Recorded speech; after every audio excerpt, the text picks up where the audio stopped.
Hi, friends. Welcome again to another episode of Beyond the Clouds, Edge to Edge Transformation. I'm also going to post this on Soaring Through Chaos, my old blog, where we talked about how we can be better physically, mentally, and emotionally. And we have with us a person who doesn't like to be called a guru, Dr. Jim Doty, but he's been my mentor for many years.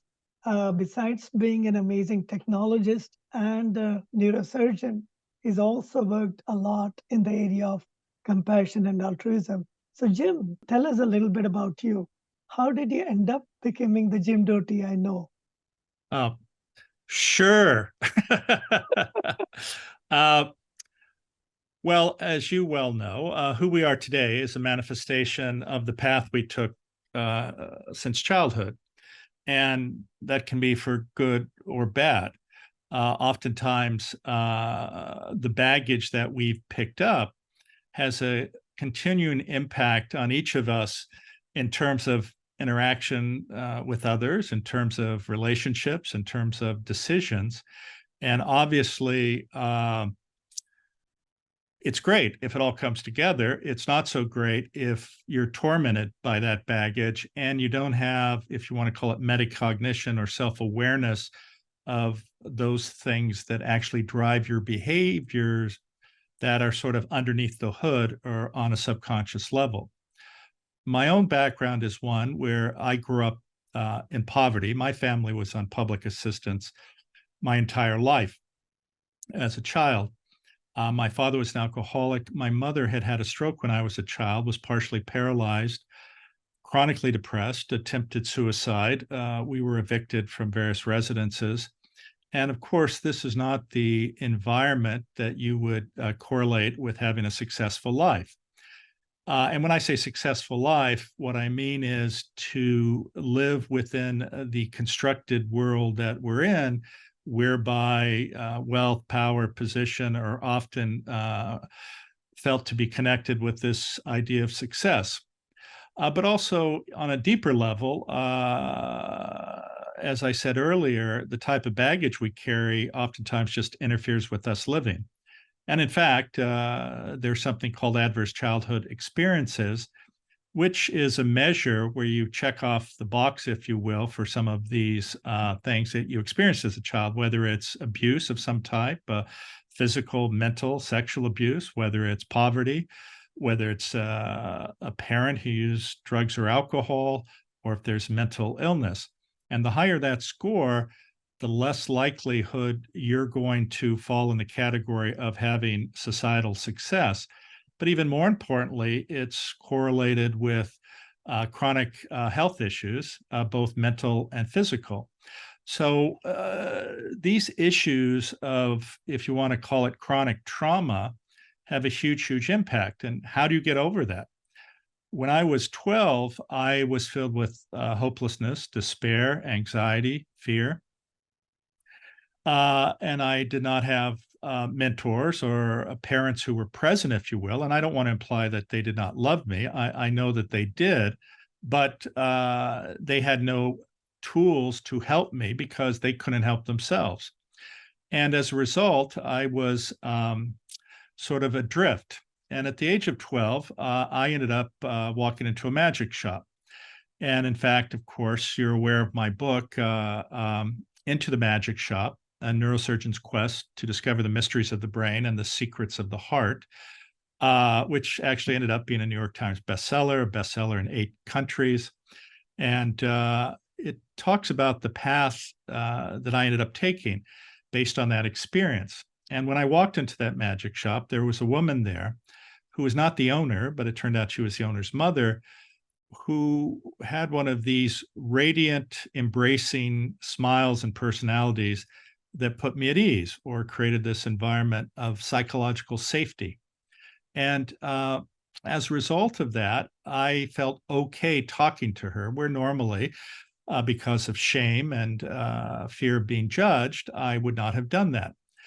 But it led to us having a 20 or 30-minute conversation, whereby at the end of it, she said, I'm here for another 6 weeks. If you show up every day, I think I could teach you something that could really help you. And we can talk about what that entailed, but that changed the trajectory of my life, and it changed how I viewed the world. And really, that was quite profound for me. Jim, it is amazing. Sometimes I call it the gifts of poverty, and there is also the curse of poverty. How did the challenges you faced early in your life lead you into a very successful career in neurosurgery? But also, how did it help you to be a good human being? Could you get into those things? Sure. Well, I think one of the challenges for all of us, especially people who come from the types of background I described, is that we get used to the narrative by which people judge us. So people look down on us. People feel we're not worthy of their time. They treat us as they take away our dignity. And of course, every time that happens, it takes a little bit away from you, a little bit away from your confidence, because you're believing what these people are telling you. And then this creates a narrative that's common in everyone, but probably more so in people from the type of background I described, where you tell yourself, I'm not good enough, I'm not smart enough, I'm not worthy of love, and it's not possible. And the problem with that is that you give away your self agency. And all of us have had that experience, I believe, sometimes where we come up with an inspirational idea or something that we think we could do that could really have an impact. And we'll have even people closest to us, people who love us, so they say, or friends who say, oh, that's not possible. You can't do it. And we take their word to define what we can and cannot do. And one of the gifts that Ruth, the woman in the magic shop, gave me was one, the ability to understand that and to change that narrative from negativity to one of positivity and self affirmation. And the very nature of doing that returned the power to me. I was not looking for outside affirmation to determine if I was happy or not, or to make a decision. And that changed everything. And in my book, I talk about this and whether it was believing I could get into college or medical school or neurosurgery. And the other thing about this is that it creates the environment where, in fact, you learn how to manifest your intentions. And while certainly that terminology has been used in terms of creating this narrative about the law of attraction and inspiring the book, The Secret, to me, both of those are completely wrong understanding of manifestation because they focus on what I want. They focus on a selfishness, if you will. And I believe that the manifestation has to be outward. It has to be to improve the lives of others, to care for others, because at our core, that's how we evolved as a species. And when you're able to do that, not only do you get the benefits of having that manifestation actually be realized, but you get the benefits both mentally and physically of health. And that's really quite profound. And it's a different narrative. And I probably didn't mention it to you, but I actually have a new book coming out in May of 2024, which is called Mind Magic, The Neuroscience of Manifestation and How It Changes Everything. And it talks deeply about many of these topics. I've learned a lot just by being a part of CCARE, the Stanford Center for Compassion and Altruism, and research and education in these areas. But first, tell us about how, from the magic shop, you ended up becoming a neurosurgeon and inventing or bringing to life all these tools for laser microsurgery and all that. Because that's what a lot of people in the material world see as your biggest contribution, probably. Well, let me sort of explain a couple of things first. when I met this woman, I was 12, and she actually asked me to write down goals that I wanted to have. And at 12, you don't have wisdom or insight. And so, frankly, several of the goals I put down were self serving. And at the end of the day, though, I ended up in some ways hurting myself because I kept chasing a narrative that if I just did this, I would be accepted and I would be okay and I wouldn't have shame or insecurity. And whether it was going to medical school, becoming a neurosurgeon, becoming an entrepreneur. And at the end of the day, I was more miserable than I had ever been in my entire life. And it was only when I was in a situation where essentially I lost everything that in some ways I got everything. So it's a rags to riches to rags to riches story. But the riches were different. So in terms of the path that I took, and I'll tell you maybe three stories. The first is I had no understanding of what it took to apply to college. None, because I did not have mentors. I didn't know anyone who went to college. But I had decided I was going to go to college because I met actually a pediatrician when I was in fourth grade at a professions day. And he was so kind, so nice, so compassionate that at that moment, I said, I want to be a doctor. But wanting to be a doctor and becoming a doctor are very different things. And the way I ended up in college, actually, I was sitting next to a girl in my science class, and I looked over and she was filling out an application. And of course, this was before the days of computers. So she was hand filling it out. And I looked over and I saw what she was doing. I said, what is that you're filling out? She said, oh, I'm filling out the application for college. And suddenly it dawned on me that I was supposed to be doing that. And I had not done that at all. And I didn't even have an application. And I said, oh, wow. Well, where are you going to college? And she said, well, I'm going to UC Irvine. And then she said to me, she said, well, where are you going to college? I had not even thought about it. And I said, UC Irvine. And I said, but I haven't received my application yet. She said, well, I have an extra one. And that's how I applied to college. I applied to one college. And fortunately, I was accepted. Now, going to college, again, is far different than being successful in college, at least by the criteria that's used, which is grade point average. And since I had no mentoring or understanding what college would be like, and actually had skipped out on a lot of classes and things,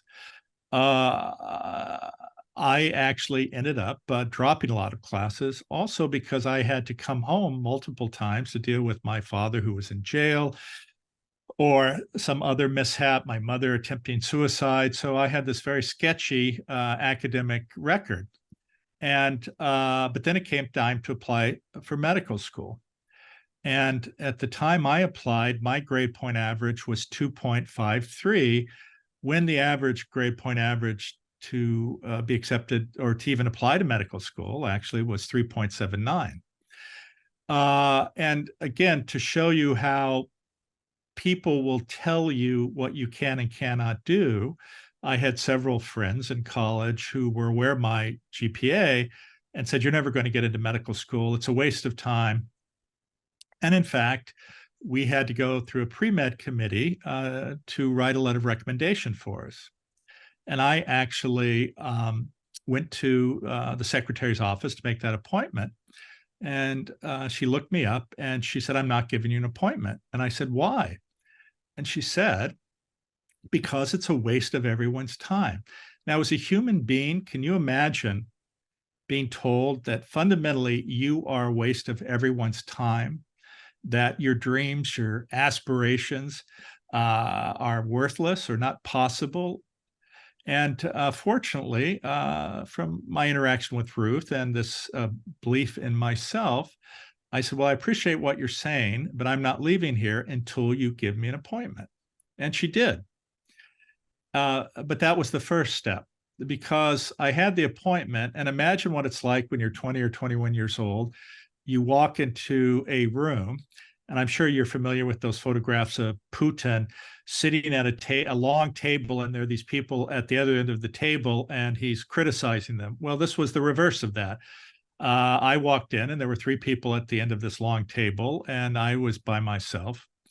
And the guy who was in charge, he had my file in his hand, and he picks it up, and he says, and he throws it on the desk, and he says, "Say what you have to say so we can get this over with."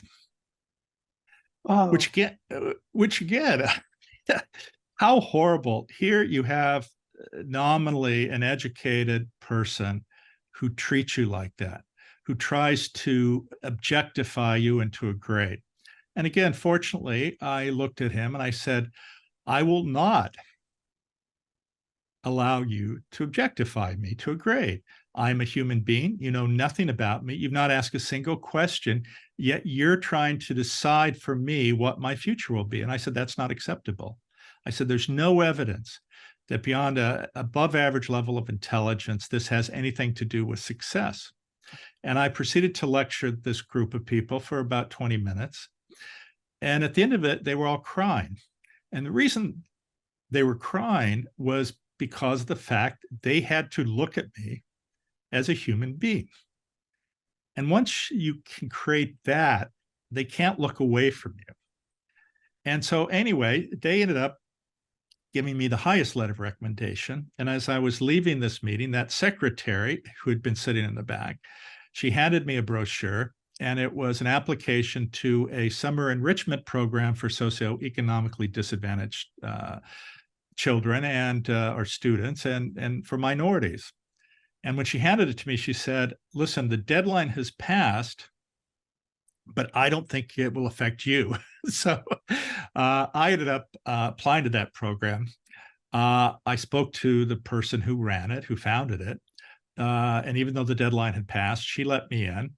And that was a program at Tulane University School of Medicine. And ultimately, at the end of the day, I applied to one medical school, which was Tulane, and was accepted. And I was accepted with that 2.53 grade point average, and I did not have a degree because I had not had enough credits to complete my degree. And I am sure still that that is probably the only person who did that. Now, the rest of that story is interesting because at the end of the day, it reemphasizes how we cannot predict what anyone is capable of. I'm sure you're familiar with Hurricane Katrina. It devastated southern Mississippi. It flooded New Orleans. And as a result, the medical school was closed for 2 years, or I should say the campus in New Orleans. The students actually ended up going to Baylor for 2 years. The dean resigned. The library was destroyed. Well, based on my entrepreneurial success at that time, I actually ended up, because they did not have the funds to endow the dean's chair, and there was a candidate from Harvard who would not go to Tulane unless they received an endowed chair. I ended up endowing that chair for several $1 million. And today, the dean of the School of Medicine is the Doty professor. And I'm on the board of governors. I rebuilt the library. I set up multiple scholarships. And so here, the guy who had no right to go to medical school, at least by traditional criteria, ended up becoming quite successful.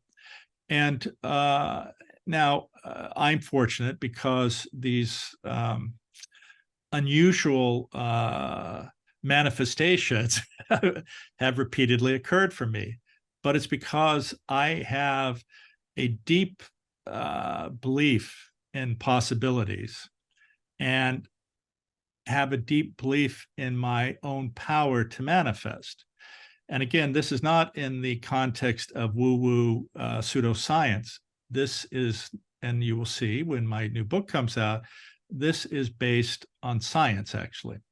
So anyway, I then applied to the neurosurgery program. And again, another interesting twist of fate. I was going to be a general surgeon and then going to do plastic surgery. And during that process, I realized I didn't like general surgery, but I rotated on neurosurgery. And it was extraordinary. The individuals were very inspiring. So I decided to do neurosurgery.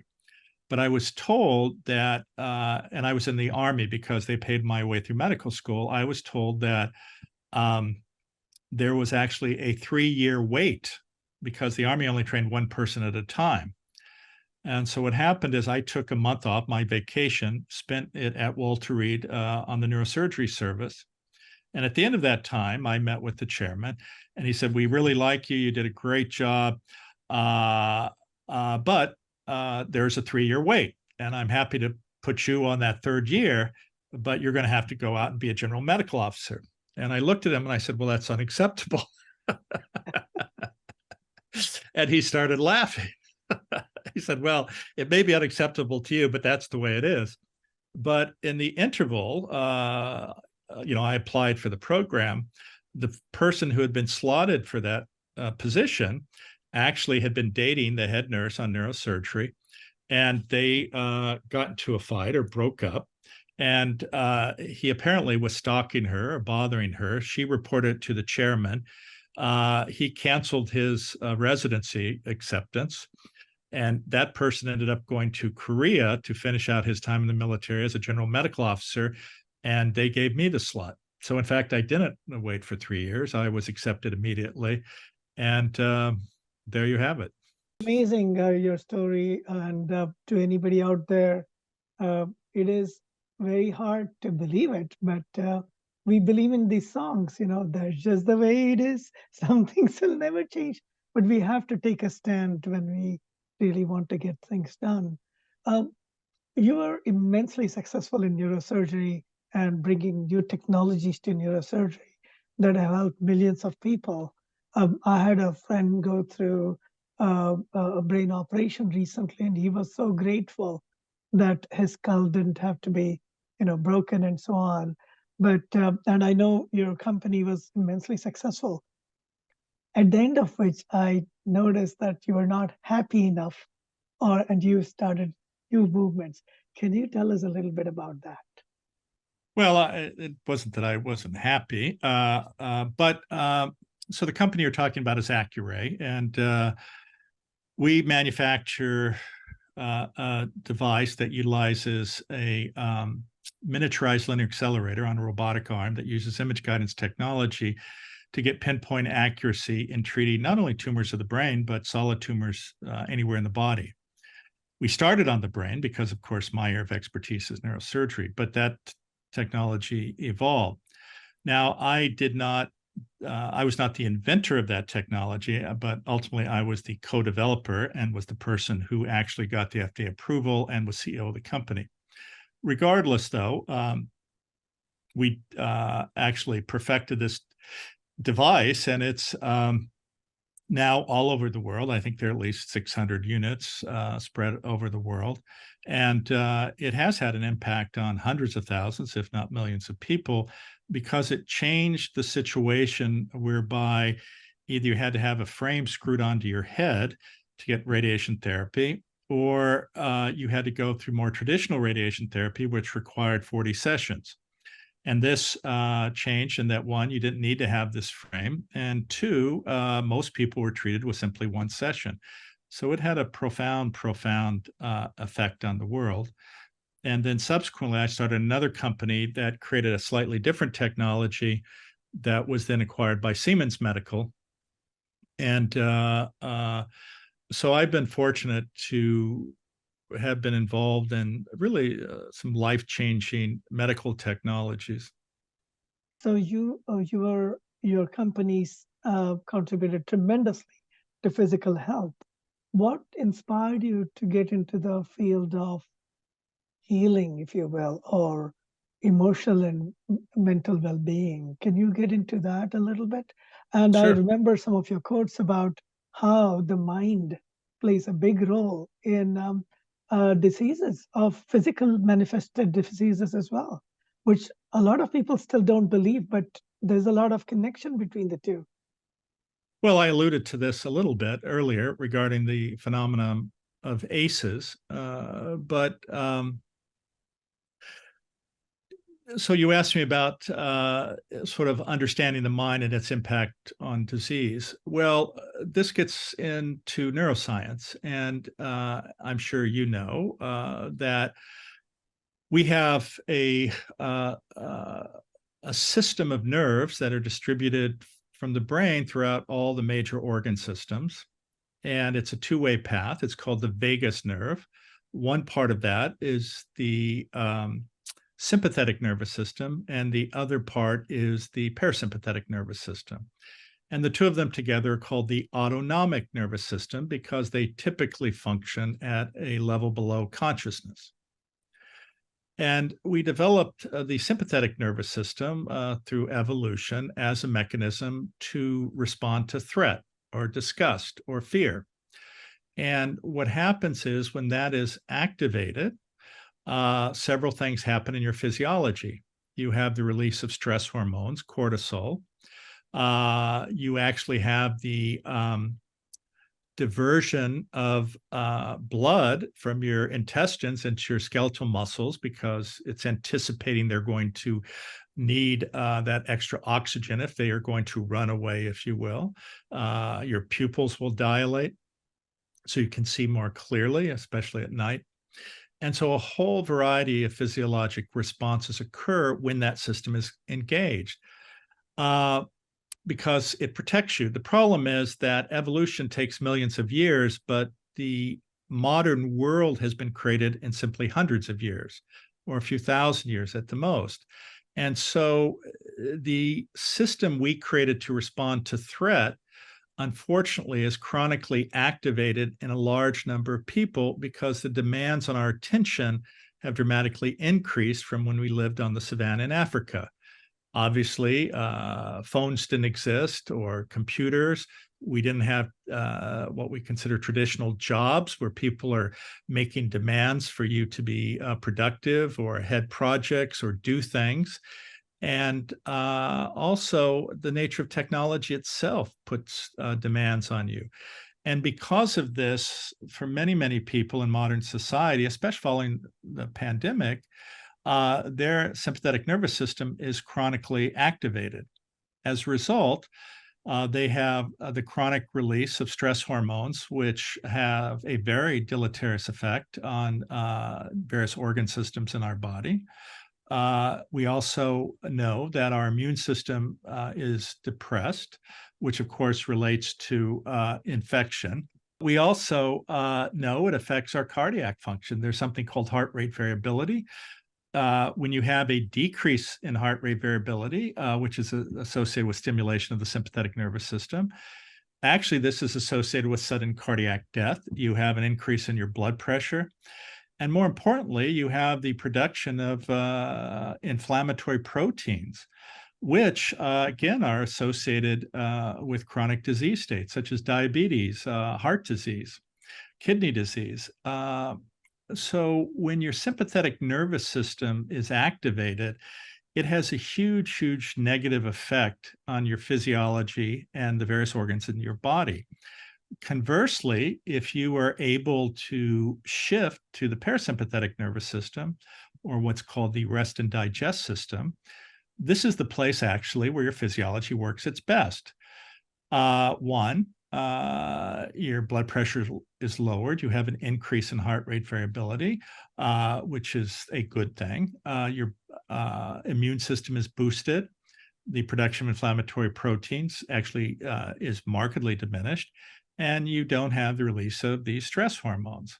So when you're in that state, that's the best state you can be. But in terms of brain function, it also has a profound effect. When you're stressed, you're anxious, and your sympathetic nervous system is engaged, you are in a reactionary state where possibilities are limited because those parts of your brain associated with what we call executive control are diminished. And this is the area that allows you to thoughtfully access memories and make decisions about the best path. Well, when your sympathetic nervous system is engaged, it shuts that down.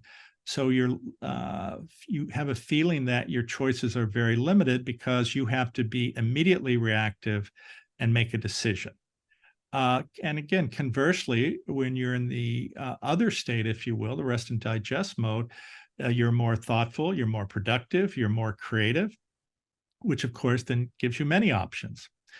Now, interestingly, if you look at this in the context of information we have today that validates this, there are parts of the world that are called the blue zones. And these are areas in the world where people routinely live to be 100. Now, certainly there are people who live to be 100 outside of these areas. And it's interesting, if you survey them, you'll have one person say, well, I drink a quart of alcohol a day and I smoke and I'm 103. You'll have another person who says, well, I have been a vegan and I exercise every day and I'm at my ideal body weight and I'm 103. Well, there's no correlation there. Those are just accidents of genetics. But if you look at the groups from these different areas of the world, actually you find some very interesting results. And the results are because of the following. If you are born in a place, you live your entire life in a place like a small village, and you die there. Well, what happens is from the time you're born, you're part of a group or a tribe or a community that understands you, knows the good and bad, and unconditionally loves you. And this connection to people, this depth of relationships is the fundamental aspect of why people live for such a long period of time. Yes, they do eat a Mediterranean diet in most of these places. And in fact, there are 1 million Mediterranean diet cookbooks. Yes, in most of these areas, people get exercise. But if you really examine the data, exponentially more important is human connection and depth of relationships. And this has also been validated by a study that's been ongoing at Harvard for the last 80 years. And in fact, there's a book about that, which I can't remember the name of it, but I'm sure you can put it in the show notes if you will, that again validates this fact. So the most important thing any of us can do is to have these types of relationships. And this is very hard in the modern world because many people take jobs far away from their parents or siblings. They don't know anybody. They're insecure about living in this modern world and being part of, let's say, a company, so they don't feel they have friends. Also, people are terrified of being judged. And as a result, it creates a negative self-talk. And again, when you repeat negativity over and over again, it has a negative impact on not only brain function, but your physiology. And if you look as an example at the pandemic, where there's this loneliness and separation from friends, it has only exacerbated the situation connected to living in the modern world. And that's why there is now just an epidemic of stress, anxiety, and depression that's having such a negative impact on people. It took me years to understand the importance of the human connection and its relationship to body. I'm very grateful to Dr. Avi Herskovitz, who woke me up to say that the problems you're facing are not physical pain, but the anguish, and go in a direction of harmony. And then that's what brought me to Stanford and the Center for Compassion. There is a lot of technology today, particularly social media and things like ChatGPT, which on one hand seem to give the promise that you'll be socially connected using, say, Facebook or whatever, and also be able to learn and have assistants that can do things for you. Do you see some of these things can contribute to our wellness? And do you also see the challenges some of these things pose? Well, I think you're talking about two sides of a coin. I don't think there's any question, and whatever field it's in, I mean, technology has had a profound positive effect on society in general. Conversely, though, it has had also a very negative effect. One of the challenges is that over the last several decades, we have changed in the sense that now we live in a society of ruthless capitalism. And in the United States, this idea of rugged individualism has been promoted. And in the context of ruthless capitalism, what I mean by that is that there is no consideration for many companies in regard to how their products affect society. It is all about how much I can maximize my income. Now, the problem with that is even worse because it has resulted in not the distribution of that created wealth, which has occurred in one of the most successful periods over the last 4 decades of the United States, to distribute that income to the people who are actually creating it. But it has been shifted into the pockets of the executives and the shareholders of these companies. And this has had a huge, huge deleterious effect. The other problem is that the nature of politics is such that these corporations have the ability to essentially donate unlimited amounts of money to get politicians they wish to be elected. And I cannot imagine a more pathologic relationship than one in which a corporate entity actually writes the legislation that they want the senator or the congressman to put forth to be passed. And also, this has promoted this continued divisiveness. And this has been also amplified by technology. You know, if you look at the media, which has been consolidated primarily to 5 companies over the last several years, you look at Facebook, the reality is that when our lives are calm, when we're not stressed, we're not anxious, then we don't need to watch the media. And of course, though, the media needs eyeballs to be successful. So what has happened is, and you look at this with a lot of news organizations, but I think exemplary ones are Fox News as an example, or you look at Facebook.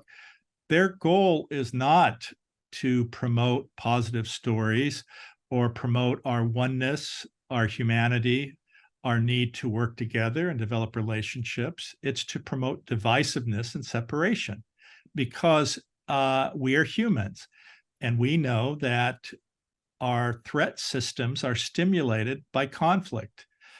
And so, well, that is what we turn our heads to.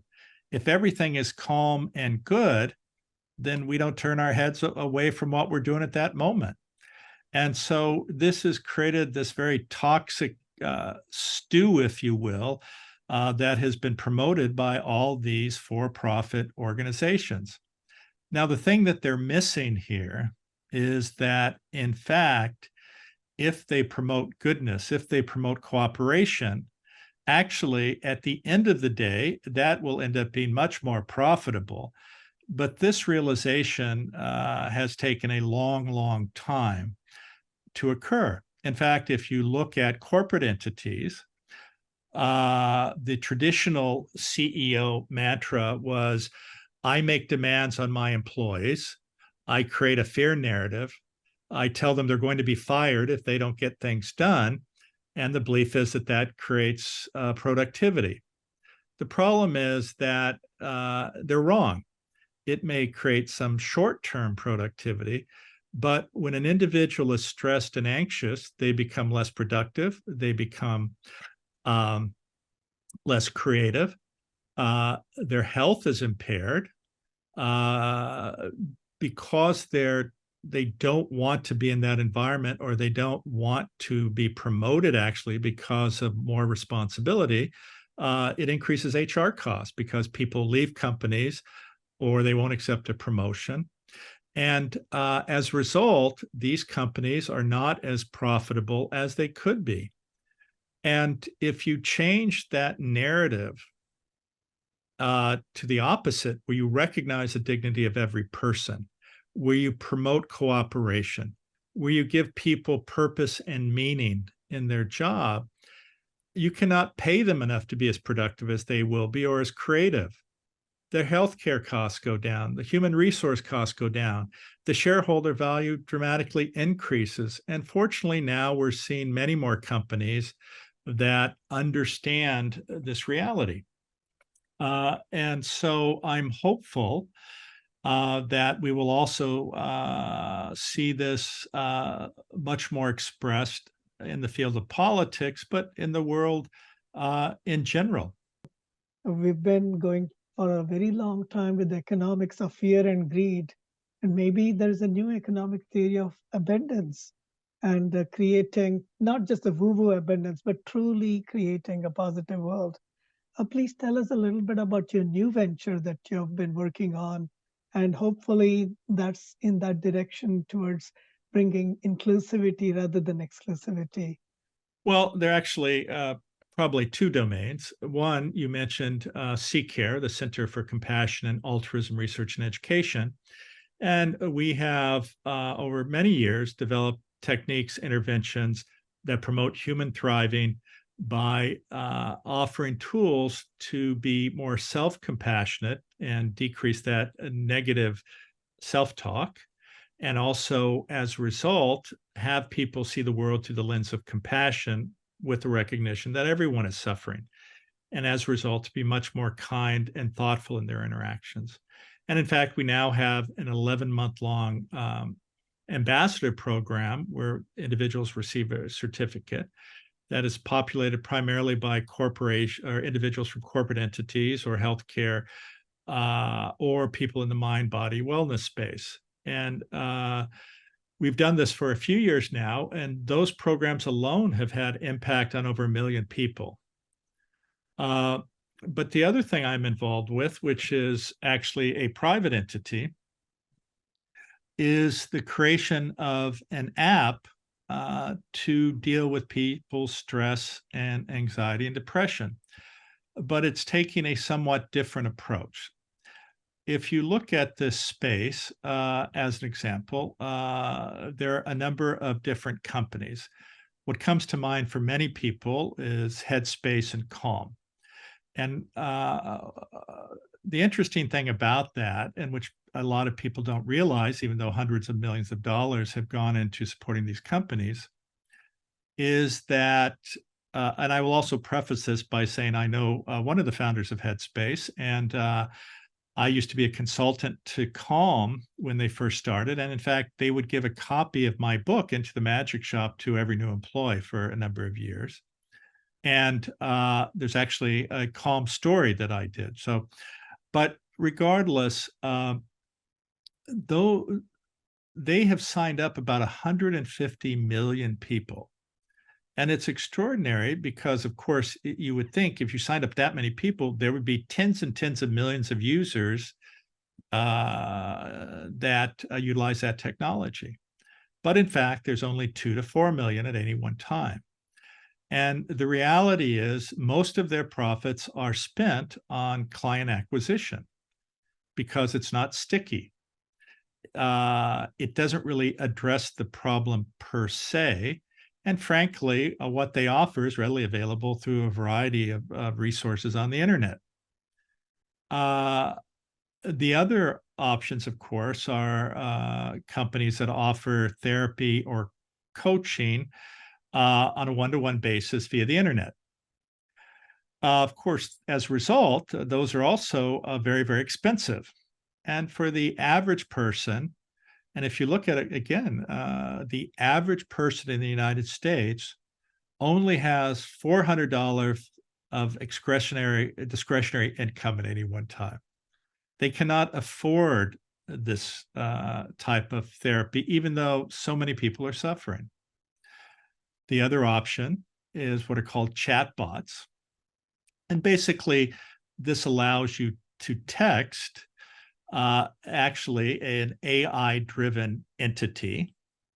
But the challenge with that is that it cannot connect with you on an emotional level. And what I mean by that is It's not looking you in the eye. It's not assessing your emotional state. As human beings, we connect with people when we look them in the eye. When we're looking at a fellow human, if you will, we see their facial expressions. We see how they respond to us.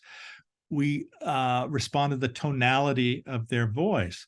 And this is how you actually develop a relationship that's powerful.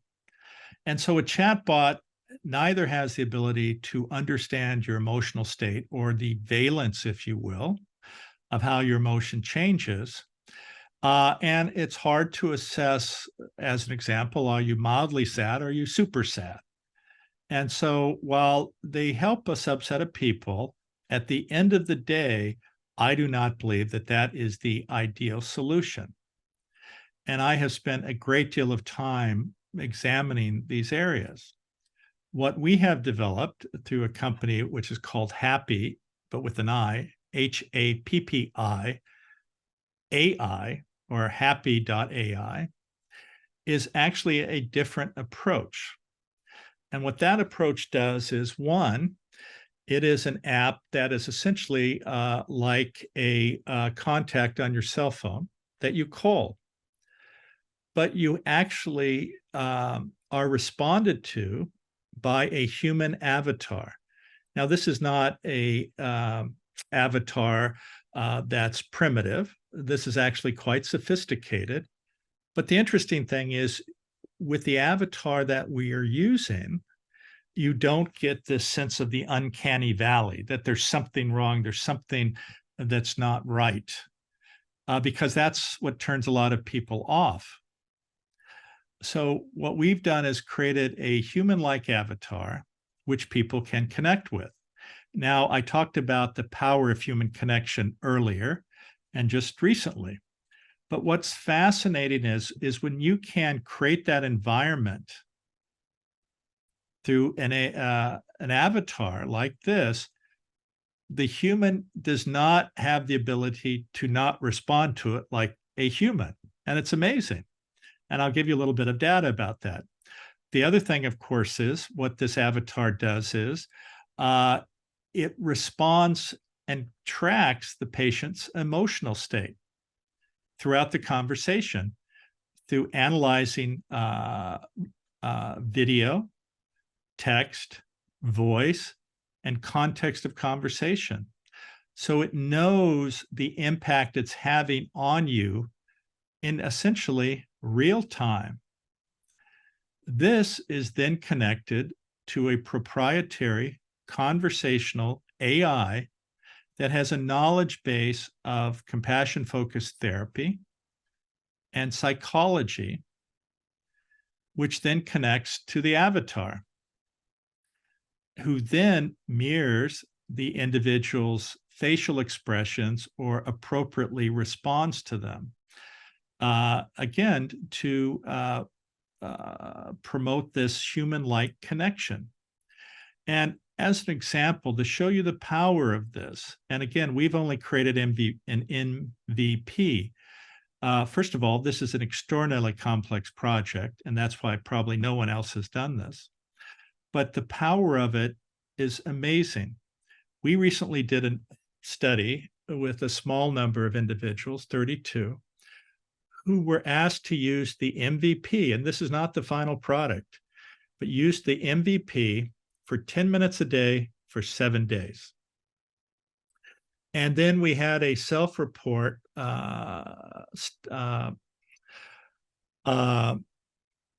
question and answer that has been used in a variety of studies to chronicle or assess stress, anxiety, and depression.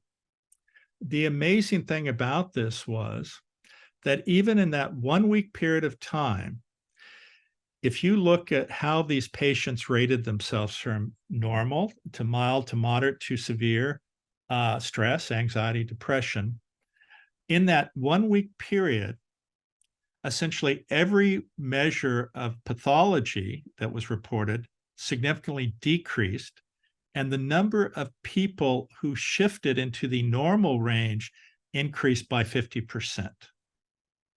And you look at this because we also asked them to reflect on how they felt, both positive and negative. Now, again, as I said, this was an MVP and is not the finished product. So some people said, well, there's a delay, or she looked not quite how I expected. But certainly some people had issues. But if you look at the other side, there were quotes such as, I felt the person really listened to me, and I looked at them as a friend or a confidant. Some even use the term a therapist. The other was, I felt that my conversation was with somebody who was non-judgmental or was compassionate or was empathic. And you see, these are the types of narratives that come from people actually connecting versus simply texting.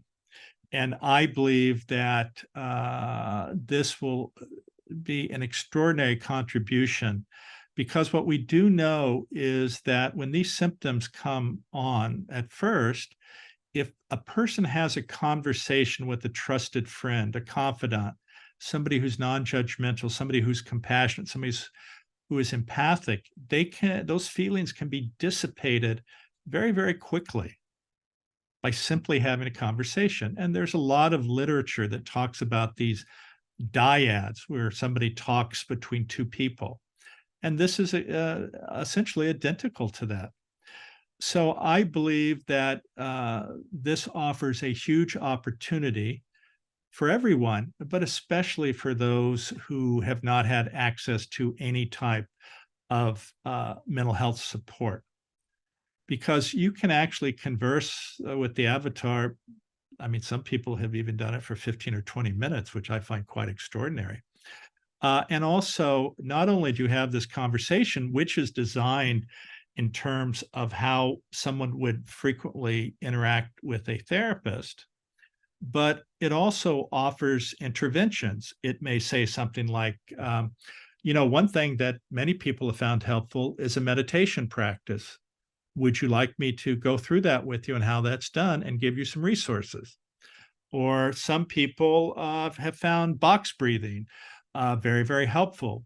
Would you like me to discuss that? And so it's, I believe, a very, very powerful tool that many people around the world will find helpful.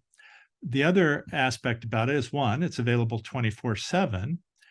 Two, there are some cultures, such as in Indian culture in the Middle East or in Asia, where it is taboo to talk about mental health issues. So imagine you're able actually just to have a conversation, quote unquote, with a trusted friend or confidant. You don't have to worry about anybody finding out. It is non-judgmental. It accepts you for who you are and gives you helpful advice. We really need something like that. Now, there have been newer technologies that have attempted to humanize AI, such as I think inflection is one of them, and affectiva. How is the work you folks are doing at Happi.ai different? And do you think it's possible to humanize AI, make it more empathetic, and use it for the greater good? So the two questions. One is, you asked me about inflection and affectiva. Well, the reality is those have a different use case than what we're doing. They are not so much interested in mental health issues. As an example, affectiva works with the automotive industry to assess tiredness or stress while you're driving. And there may be other use cases, but those are the ones I'm familiar with. In terms of inflection, their product is called Pi, and it's really meant to be a universal assistant that is imbued with empathy and compassion. Having used Pi, I mean, I think it's an interesting product, but it's almost as if it's too nice. You ask it a question, goes, well, I hope that's okay, and I hope I didn't offend you, and et cetera, et cetera, et cetera. And I think I'm not sure if that's the best approach, but again, they're not looking at it in the use case that we're looking at it. So these are really quite different technologies. What is happening, as you well know, is that there are all these either chatbots, which is what both of these are, or at least that's what Pi is, whereby they're used as an interface between a corporate entity, let's say an airline company as far as tickets, or some other service organization, to create a feeling that the corporate entity cares. And I mentioned to you, while that may work in some cases, there are limitations to that because you can never really connect with it. What we're doing, of course, is completely different. We talked about, can AI be compassionate, or offer some of these feelings that are more human?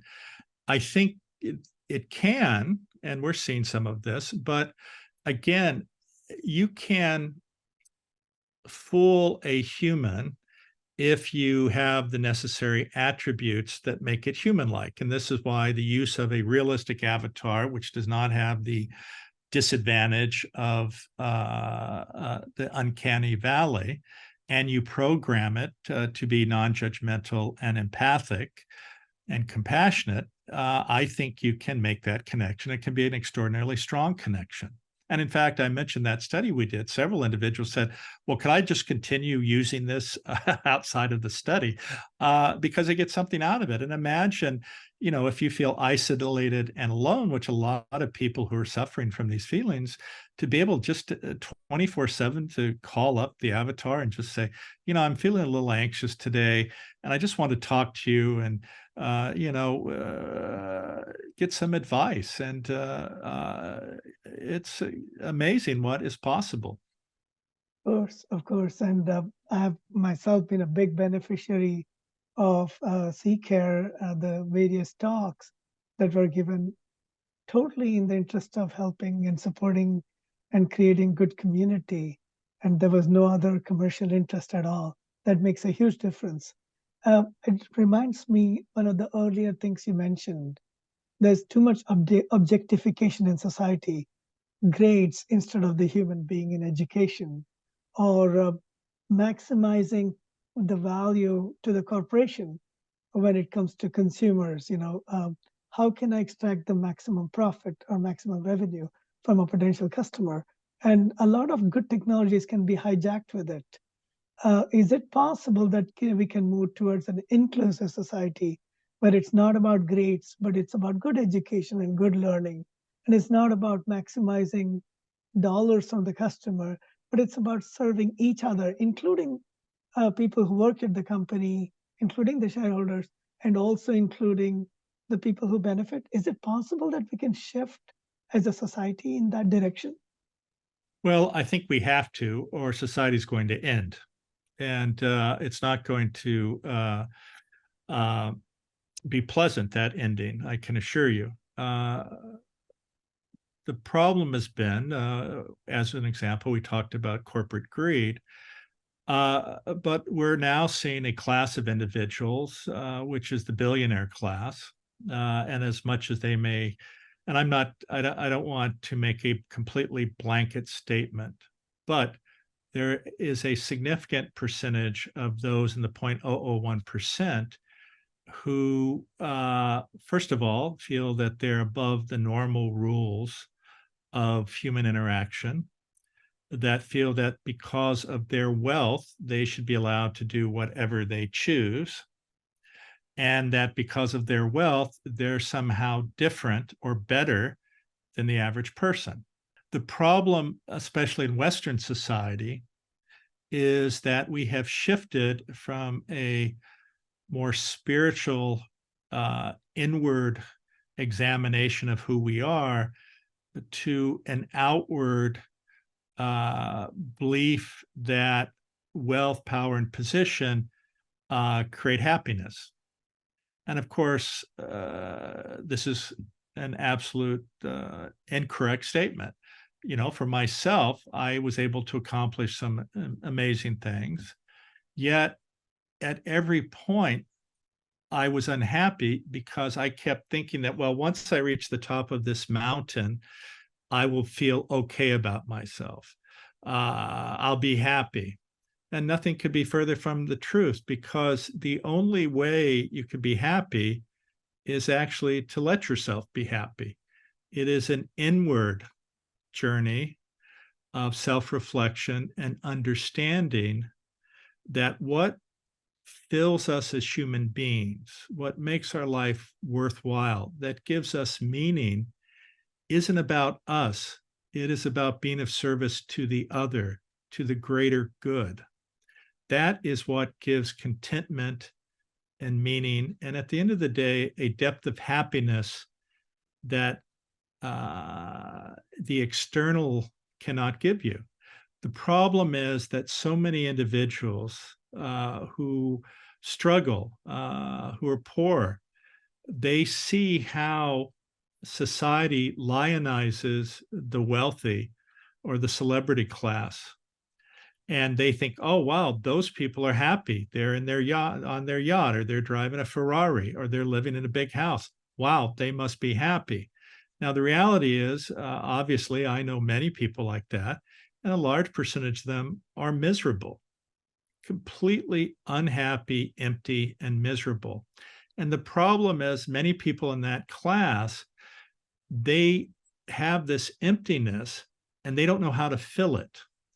But because society, many people in society look up to them, they show off by driving this expensive car, being in this big house, or showing up at some celebrity or prominent social event, because people go, oh my God, look at them.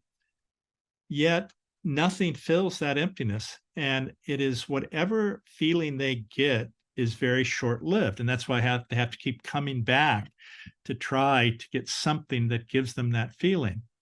The thing that fills that, the only thing that can fill that, the only thing that can give you purpose, the only thing that can give you meaning, is to be of service to the other.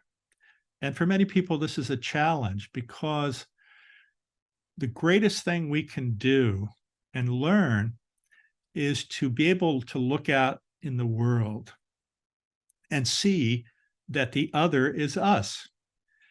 And if you look through that lens, you cannot do anything but try to be of service, because when you're of service to the other, you are the one who's benefiting. And this is what the Dalai Lama says. Being kind, being compassionate, being of service, those are selfish endeavors. In fact, they're the only time it's okay to be selfish, because when you do those acts, you benefit. You benefit mentally, you benefit physically, and ultimately you live longer and you're happy. There was a time in my life when I wanted to create an app that would monetize happiness. And I guess the only way to monetize happiness is to let go of how many multi-million-dollar empires we can create and truly be happy. I think that's exactly right. And the sad thing is, you have these people of immense wealth, and all it does is create other wealth. And in fact, these people, unfortunately, are able to game the system, because they have access to opportunities that the average person does not. And that's why you see the billionaire class making 15, 20, 30, 40, 50% or 100% on their money every year. How is it even possible that a guy starts out, let's say, $1 billion or $2 billion, and within 6 or 8, 10 years is worth 50 billion? But How is is it that possible? possible? What I love about your work, Jim, at every stage of your life, is that you have found ways to make things inclusive. And I'm confident that maybe the work you're doing today through Happi.ai or CCARE will help people understand that inclusivity is actually a much better game to play, even selfishly, than gaming the system to maximize the number of zeros in front of your net worth. Isn't that possible? I do think it's possible. I mentioned this rags to riches to rags to riches story. I mean, let's go through that here. I started out with nothing in the context of finances as a child. I was poor. And then I worked very, very hard. And here I'm a neurosurgeon, a successful entrepreneur, flying around in private jets, driving Ferraris and Porsches, yet I was miserable. Then during the dot-com crisis, I lost everything to the point where I was $3 million in the hole. And I went through a period of deep, deep reflection, trying to understand what happened, why it happened. And what I realized was that the lessons that Ruth had taught me, I did not understand completely at my age. And so I had an opportunity, because I had made some commitments to charity and I wanted to live up to them. And so the only asset I had after being $3 million in the hole was stock in that technology company, CCARE, which I had mentioned. And when that company went public, I made $30 million. And what I chose to do was to give all of that money away to charity. And what I did was I set up health clinics and blood banks around the world. I set up programs for adolescents impacted by AIDS, HIV. I set up programs for the disabled. I endowed chairs. I set up scholarships. And I also created CCARE, which gave me the opportunity to meet the Dalai Lama, which then gave me the opportunity to meet some of the most significant spiritual and religious leaders in the world. And when I reflect back on that, that is the greatest gift that I could possibly have received. And in fact, it's more important than any wealth that I had. So that was really the gift, where I went again from having nothing to having everything. Now, I also don't want to leave people with the impression that I was $3 million in the hole and it was this horrible struggle, because the fact of the matter is, at the end of the day, I was a neurosurgeon and I get paid more than 99.9% of people. And frankly, my lifestyle, while I sold my penthouse and several of the automobiles I had, my life did not change dramatically. And so it's another lesson. So many people are jealous, they crave, they have attachment to, and fundamentally that is the cause of suffering. My perspective is, listen, there's nothing wrong with living in a nice house or having a nice car if you practice this idea of caring for the other. But you should also understand, if it disappears, it's irrelevant. You enjoy it, but you're not attached to it. And this also relates to this attitude of equanimity, this evenness of temperament, because it's wonderful if you accomplish something or you're recognized for something positive. It gives you a great feeling, but it's transitory. So if you are always craving to be admired or recognized for something, it's just as bad as craving wealth, power, position.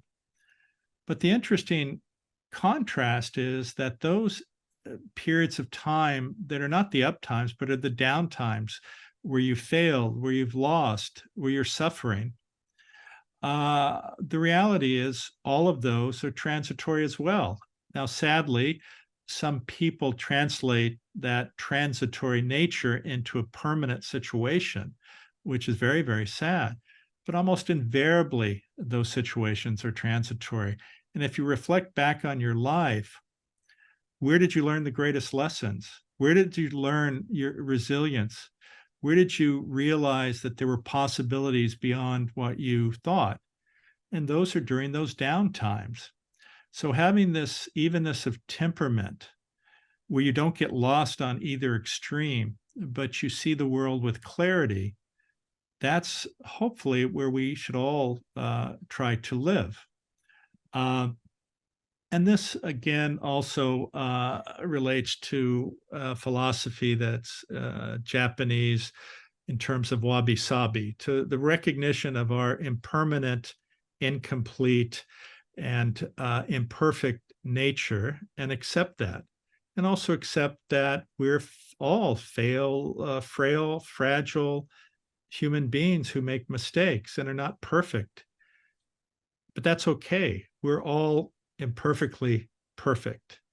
And this is also emphasizes this other Japanese aesthetic, which is kintsugi.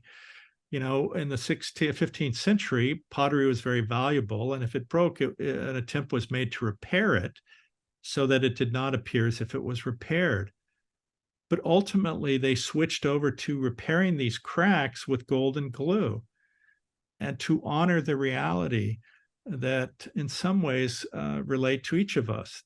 We're all frail, fragile individuals who get broken, but we're repaired, and we shouldn't feel we have to hide those things that made us who we are. We should honor that because it shows the type of human being we are, what the struggles we've been through, and the fact that we've survived, we've been resilient.